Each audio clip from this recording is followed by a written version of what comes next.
Halo saudaraku, senang sekali saat ini saya jumpa lagi dengan Anda dan kali ini di program Talkshow Inspiratif.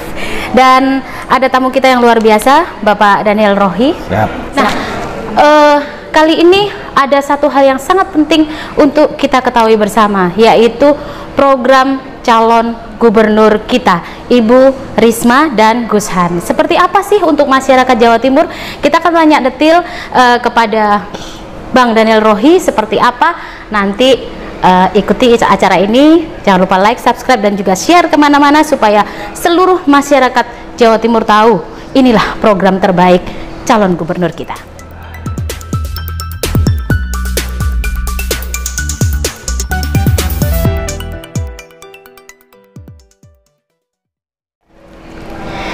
Baik saudaraku, kita langsung saja ke Pak Daniel Rohi saat ini sebagai Wakil Ketua dari tim pemenangan daerah untuk Ibu Risma dan juga Gus Han, calon gubernur Jawa Timur. Seperti apa program terbaik Ibu Risma untuk kita masyarakat Jawa Timur?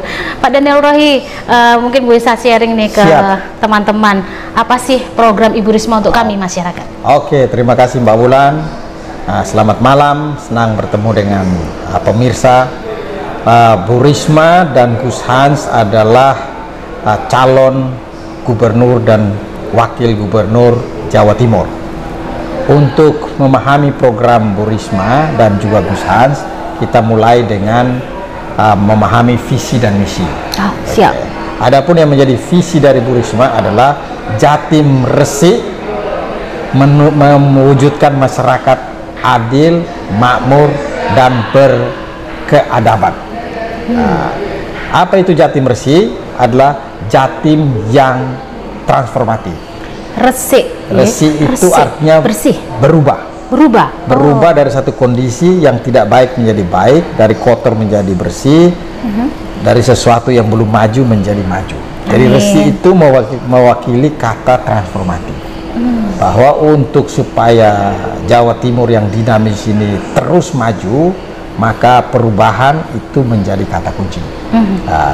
Jatim Resik ini kita pilih karena beberapa masalah yang muncul di Jawa Timur. Yang pertama, Bu Risma ingin supaya terjadi reformasi birokrasi. Birokrasi yang harus responsif, birokrasi yang sergap, yang juga birokrasi yang anti korupsi. Wah, ini luar biasa, ini angin segar buat kan masyarakat ini. Angin segar bahwa untuk membangun satu masyarakat kita perlu didukung oleh betul-betul birokrasi yang kompeten dan acceptable. Nah, itu yang penting ya. Yang kedua, kita fokus ke program ekonomi kerakyatan. Jadi yang pasti birokrasi ini disimpelkan begitu ya Pak? Yes, nah, birokrasi itu yang pertama. disimpelkan dan layanannya lebih cepat, anti korupsi dan solutif. Nah, ini angin segar buat tidak kita ada ya. pungli.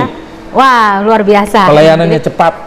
Birokrasi pengurusan ini dan itu begitu ya Pak ya? Oke. Rantainya dibikin pendek.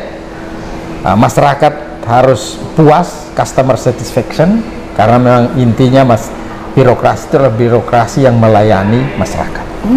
Bukan birokrasi yang dilayani oleh masyarakat. Seperti yang mungkin pernah beliau terapkan di Surabaya seperti itu ya Pak ya. Jadi sudah tidak lagi ada pungutan-pungutan untuk UMKM dan sebagainya. Untuk membentuk sebuah usaha, karena saya juga bidangnya UMKM Pak gitu. Jadi saya juga pernah merasakan bagaimana Bu Risma ini dampaknya luar biasa bagi kami masyarakat kecil. Nah, yang kedua tadi tentang program. Yang program yang misinya adalah ekonomi kerakyatan. Nah, seperti itu. Artinya bahwa kita perlu membangun ekonomi yang betul-betul partisipatif, melibatkan masyarakat banyak. Ekonomi yang dikuasai bukan oleh pemilik modal, tetapi dikuasai oleh rakyat. Ekonomi masyarakat kecil, biar mereka mandiri. Karena Jawa Timur ini isu pentingnya adalah bicara tentang kemiskinan. Salah satu solusi untuk kemiskinan adalah masyarakat dibangun kemandirian ekonomi. Kemudian ekonomi yang seperti apa? Masyarakat kecil. Ya, kita fokus kepada UMKM yang ada di masyarakat, membangun koperasi dan juga membangun industri kecil yang berbasis kepada pertanian dan bahan turunannya. Dan yang ketiga itu bicara tentang Pak, sebelum yang ketiga, saya boleh tanya yang tentang ini karena ini benar-benar sangat dibutuhkan kami masyarakat tentang bagaimana apa namanya supaya anggap aja UMKM bangkit gitu kan Pak ya. Bukan bangkit sih, naik kelas. Naik kelas, naik kelas. Ya, karena gini Pak, terkait dengan kondisi habis COVID kemarin masih banyak yang masih up and down Pak untuk kami usaha kecil. Jadi mungkin dengan begini kami bangkit dan kami naik kelas gitu ya. Kira-kira Bu Risma memberikan support, apalagi yang tadi saya sempat dengar tentang pertanian. Nah ini boleh Pak dijelaskan sedikit tentang pertanian itu seperti apa? Jadi mensupport, pertama dulu saya jelaskan tentang ekonomi tadi, mengembangkan UMKM. UMKM itu supaya semakin berkualitas, punya akses pasar yang jelas, dan juga bisa masuk ke dalam platform ekonomi digital. Ya, jadi kita perlu kembangkan sana. Kesulitan UMKM ini seperti yang tadi Bulan bilang, masa pandemi tentu mereka perlu kita kasih akses modal. Setelah itu memberikan pendampingan. Dan yang ketiga, kalau mereka sudah memproduksi sesuatu, kita juga buka akses pasar. Bukan saja pasar konvensional, tapi juga pasar digital. Suka tidak suka hari ini harus ada literasi digital oleh pelaku UMKM. Karena orang sudah mulai bermain di bisnis online. UMKM harus menyentuh ke situ. Selain itu juga kita perlu meningkatkan produktivitas daripada para petani.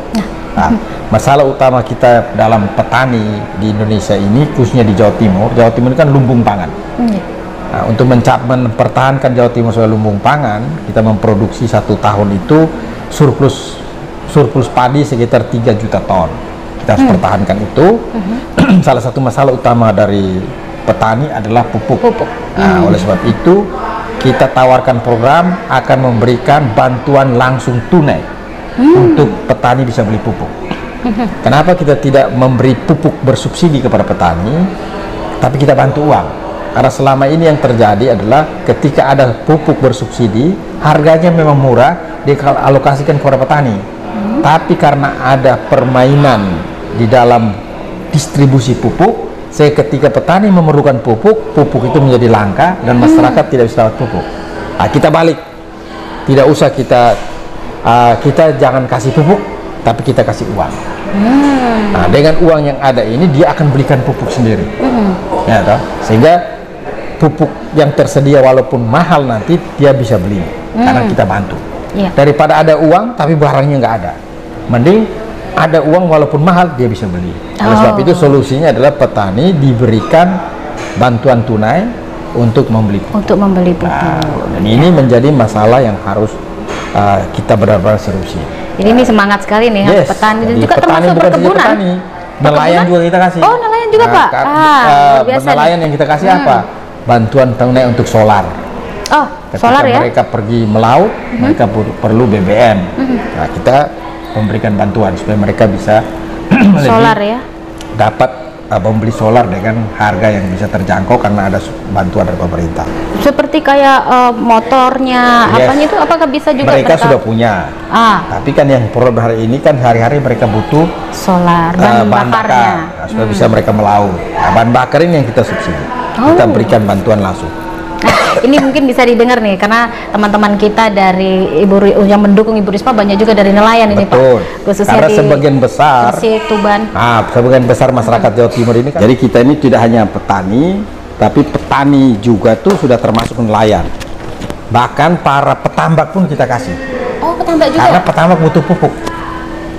Karena ketika mereka mau menabur benih ikan di tambak, harus dikasih pupuk dulu sebelum dikasih air supaya tumbuh plankton untuk dimakan. Jadi karena kita ini Jawa Timur ini basisnya agraris, pertanian, maka untuk mencapai ketahanan pangan kita perlu mendukung para petani secara maksimal pada kebutuhan yang paling dasar, yaitu pupuk dan juga BBM untuk para nelayan. Pupuk dan BBM untuk para nelayan, petani, juga petambak, Pak gitu. Luar biasa. Mungkin juga nanti bisa mengarah ke petani hutan. Karena di hutan-hutan itu bukan Karena sekarang ada perhutanan sosial. Di hutan-hutan juga kan petani memanfaatkan di bawah pohon itu untuk menanam cabai, betul. buah-buahan dan lain-lain, itu juga bisa kita berikan pupuk. Artinya supaya petani itu betul-betul bisa produktif, hasilnya banyak, memberi keuntungan bagi dia sehingga kesejahteraan meningkat. Wah, luar biasa. Ini program ini memang harus disampaikan ke semua teman-teman di daerah. Keperpihakan Bu Risma terhadap masyarakat kecil. Luar biasa memang. Ibu Risma sangat mengerti tentang keadaan kita masyarakat kecil ya Pak. Baik. Nah, setelah itu program yang lain yang program misi ketiga itu adalah SDM, sumber daya manusia yang cerdas dan berkualitas. Yang cerdas dan sehat. Nah, untuk mewujudkan ini, program kita yang andara adalah memberikan biaya pendidikan gratis untuk SMA dan SMK, negeri dan swasta. Negeri dan swasta. Dan ini gratis ya. Jadi seperti masyarakat tidak boleh diberi bebani oleh pungutan apapun. Semua dibiayai oleh pemerintah. Jadi tidak ada lagi sekolah yang memungut uang bangunan, seragam termasuk seragam semua dan buku akan dibiayai oleh pemerintah. Luar biasa. Supaya betul-betul masyarakat menikmati hak untuk mendapatkan pendidikan secara maksimal. Dan kita sudah hitung biayanya bisa di-cover. Itu seluruh masyarakat Jawa Timur ya Pak ya. Jadi tidak lagi mereka bingung lagi dengan proses zonasi dan sebagainya. Untuk zonasi, kami masih kesulitan. Kita juga dalam 5 tahun Bu Risma, kita akan pastikan di setiap kecamatan ada SMA atau SMK. Sehingga anak di kecamatan itu dia akan sekolah di situ, dekat dengan rumahnya. Tapi kalau ada program baik negeri atau swasta gratis, ya nggak apa-apa deh swasta. Kan Ibu bisa memberikan swasta gratis. juga nanti kita akan meningkatkan kualitasnya. Supaya satu waktu orang yang masuk ke sekolah swasta itu tidak merasa lebih rendah daripada sekolah negeri. Karena kualitasnya kita sudah setarakan. Jadi fokusnya nanti adalah kita menaikkan kualitas sekolah swasta, supaya sekolah swasta bisa sejajar dengan sekolah negeri, dan di saat itu kita menggratis. Ya, luar biasa ini. Dan itu baru pendidikan, tadi untuk mencerdaskan. Nah, yang berikut, tapi pendidikan juga termasuk guru-gurunya ya. Termasuk guru-guru. Jadi bukan hanya akan mendapat perhatian, kesejahteraan mereka, mungkin guru honorer harus kita tuntaskan. Dan yang berikut tentang kesehatan. Kesehatan juga nanti kita akan upayakan supaya terjadi pemerataan fasilitas kesehatan di seluruh Jawa Timur. Selama ini masyarakat Jawa Timur untuk kasus-kasus tertentu mereka berobat ke Dr. Stomo. Semua ke Surabaya. Overload dan juga perjalanannya panjang. Nah, kenapa kita tidak mengupgrade rumah sakit kita yang ada di daerah-daerah untuk selevel Dr. Stomo? Sehingga jangan semua ke Surabaya, bisa ke Malang, bisa ke Madiun, mungkin juga bisa ke Madura. Prinsipnya artinya rumah sakit itu dekat dengan masyarakat dan masyarakat terlayani dengan baik, tepat waktu. Jangan sampai gara-gara perjalanan terlalu jauh jadi masalah. Nah, ini yang menjadi hal-hal yang kita perjuangkan untuk supaya bisa. Jadi layanan kesehatan itu harus merata di seluruh Jawa Timur. Nah, ini tadi kan mengenai tentang fasilitas layanan kesehatan di seluruh daerah, Pak. Apakah ada juga wacana untuk memperingan beban masyarakat di dalam hal kesehatan ini, Pak? Karena kan tidak semua juga ada terkendala pengurusan BPJS dan sebagainya. Itu akan dipermudah. Akan lebih dipermudah. Akan dipermudah karena memang itu kebutuhan dasar harus dipenuhi.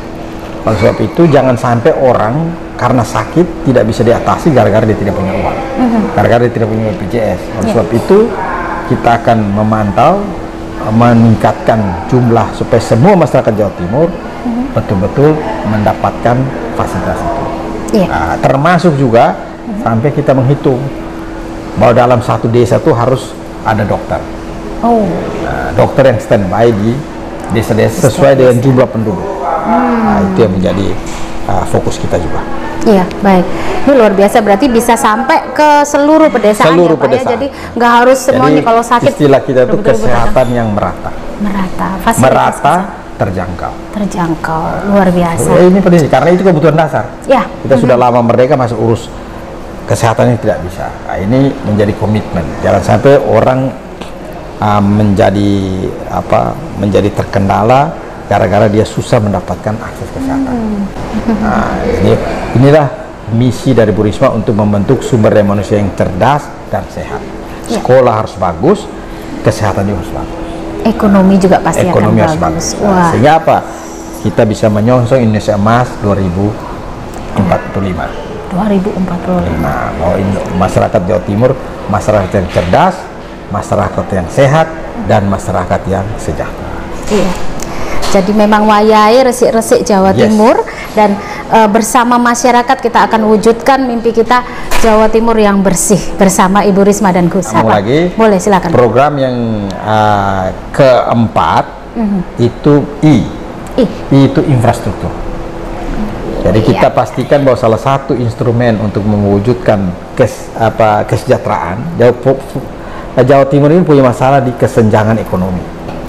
Ekonomi Jawa Timur utara yang maju, yang selatan tertinggal. Untuk selatan dan utara yang bisa maju, kita menyelesaikan infrastruktur jalan lintas selatan supaya semua Jawa Timur ini terkoneksi dengan jalan. Nah, dengan terkoneksi dengan jalan ini, di setiap jalan yang dilewati itu muncul pertumbuhan ekonomi. Nah, karena orang bisa tani, biasa bertani, dia bisa cepat membawa hasilnya lewat transportasi yang cepat dan murah. Ini infrastruktur yang berkualitas dan terkoneksi, tapi juga tetap ramah lingkungan. Itu menjadi fokus kita.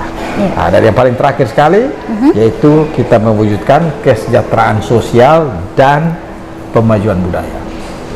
Jadi kita juga memperhatikan aspek-aspek sosial yang ada di Jawa Timur. Seperti apa itu, Pak? Ya, memperhatikan orang-orang yang terpinggirkan, ya, cacat, disabilitas dan lain-lain, yang kelompok-kelompok minoritas yang tidak terjangkau ini juga harus mendapatkan akses yang sama dengan masyarakat yang lain. Kita identifikasi itu dan kita memberikan mengalokasikan anggaran dan juga buat program yang bisa menjawab kebutuhan mereka.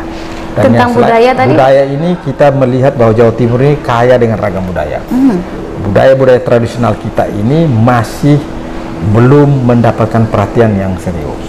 Para pegiat seni kita akan kasih insentif dan juga memberikan program-program untuk membuat mereka bisa tampil secara berkala lewat festival-festival, dan ini semua kita kemas di dalam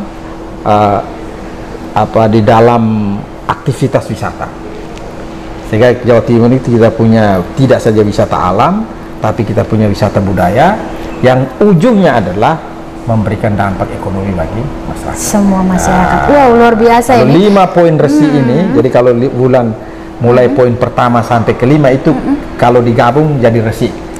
R pertama itu reformasi birokrasi. Yang kedua itu ekonomi kerakyatan. Ekonomi kerakyatan. Ketiga itu SDM sehat dan berkualitas dan sehat. I infrastruktur yang berkualitas dan terkoneksi. K kesejahteraan sosial dan budaya.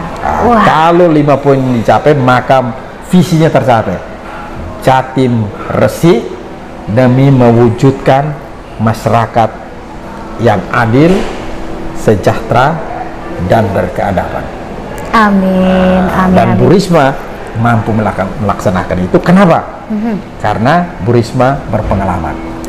Bu Risma bukan orang yang datang dengan wacana, tapi dia datang dengan pengalaman. Pengalaman dia sebagai wali kota Surabaya. Surabaya menjadi salah satu kota terbaik di dunia. Betul sekali. Orang masuk Surabaya kagum, kota modern tapi bersahabat. Dan juga Bu Risma juga pernah jadi Menteri Sosial. Betul. Bu Risma juga pekerja keras, punya karakter, dan dikombinasikan dengan Gus Hans, anak muda yang cerdas, religius, dan bisa menjangkau kaum milenial. Jadi kekuatan dua ini kalau disatukan, maka resi itu bisa terwujud. Dan ini bukan sekedar slogan, bukan sekedar retorika, tapi itu satu praktek yang bisa kita wujudkan. Dan ini kesempatan yang terbaik kalau Jawa Timur mau berubah, maka Bu Risma Gus Hans adalah jawabannya. Terima kasih. Baik, Pak Daniel. Amin. Tuhan berkati. Terima kasih. Sampai jumpa, Pak. Ya, terima kasih Bulan. Baik, saudaraku, ini tadi bincang kita sama Pak Daniel Rohi, dan luar biasa program Ibu Risma untuk Jawa Timur, Resik-Resik Jawa Timur ternyata luar biasa kalau kita akan pecah secara detail. Jangan lupa Bapak Ibu, nanti tanggal 27 November untuk pilih Ibu Risma dan Gusan, karena beliau punya program yang sangat baik untuk kita masyarakat Jawa Timur. Semoga Jawa Timur bangkit dan menuju Indonesia emas bersama Ibu Risma dan Gusan. Jangan lupa like video ini, subscribe, dan juga share kemana-mana agar bisa membangun dan sampai ke seluruh masyarakat Jawa Timur. Terima kasih, salam kreatif dan inspirasi. Terima kasih sudah menonton video kami. Jangan lupa like dan subscribe. Bagikan ke rekan-rekan Anda. Semoga bermanfaat.